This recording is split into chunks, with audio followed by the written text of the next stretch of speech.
نازل ہو گیا. تو وہ پیغام تو اس میں ذکر ہی نہیں آیت میں کہ وہ کون سا پیغام ہے. اب ہم نے قرآن ہے کیا 6666 آیتوں کا مجموعہ، ہر آیت کو دیکھا کہ شاید کسی آیت میں وہ پیغام چھپا ہو، لیکن پورا قرآن دیکھ لیا کہیں وہ پیغام ہی نہیں. اب اللہ کہہ رہا ہے وہ پیغام پہنچاؤ جو میں تم پہ نازل کر چکا ہوں. تو یا اللہ وہ پیغام کون سا ہے؟ تو ہم نے کہا چلو جتنا بھی قرآن ہے وہ لے کر کون آیا؟ جبرائیل. ہم جبریل امین کہتے ہیں کہ جیسا ہے پیغام ویسا ہی پہنچاتے ہیں، اس لیے جبریل امین کہہ رہے ہیں. اب ہم نے جبرائیل سے پوچھا اے جبرائیل یہ جو آیت آئی ہے کہ یا ایھا الرسول بلغ ما انزل الیک من ربک، کہ میرے خاص رسول وہ پیغام پہنچاؤ جو تمہارے رب کی طرف سے نازل ہوا ہے. تو جبرائیل نے کہا بے شک آیتیں میں لے کر آیا ہوں، لیکن وہ کیا پیغام ہے وہ مجھے بھی نہیں معلوم. تو اب پتہ کیسے چلے گا کہ وہ پیغام ہے کیا جو اللہ نے رسول پہ کہہ رہا ہے نازل، ہم نے نازل کیا ہے. تو وہ پیغام آیا کس سے؟ پتہ چلا کہ سارے پیغامات جبرائیل کے ذریعے نہیں آتے، کچھ پیغام ایسے بھی ہیں جو خدا خود رسول کو بھیجتا ہے.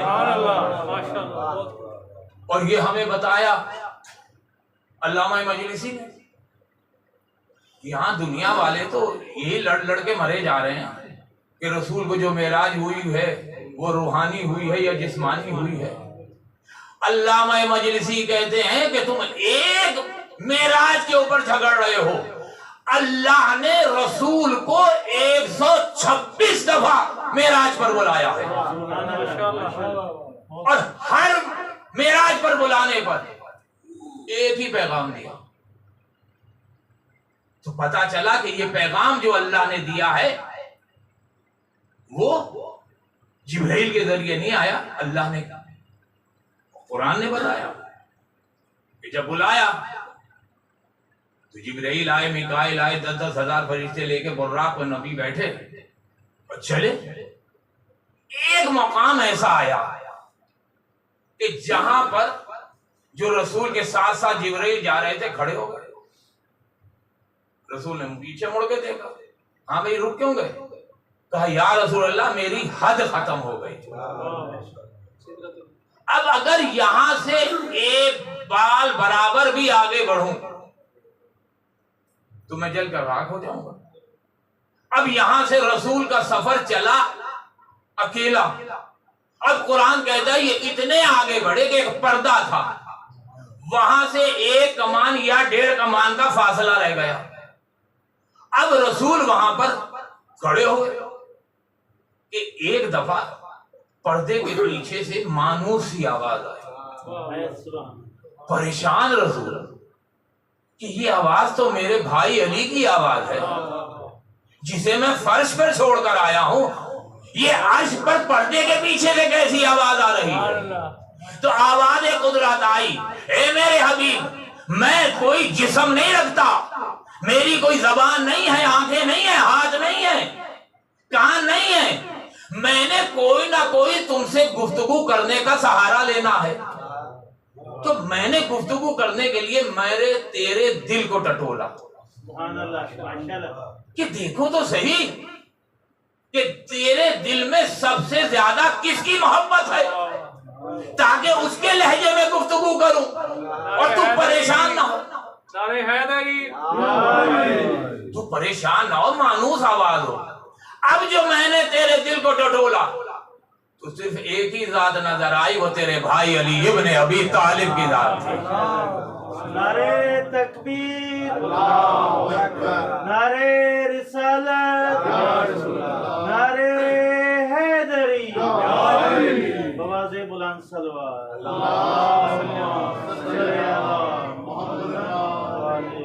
اب وہ جو بھی پیغام تھا وہ رسول نے رسول کو دے دیا.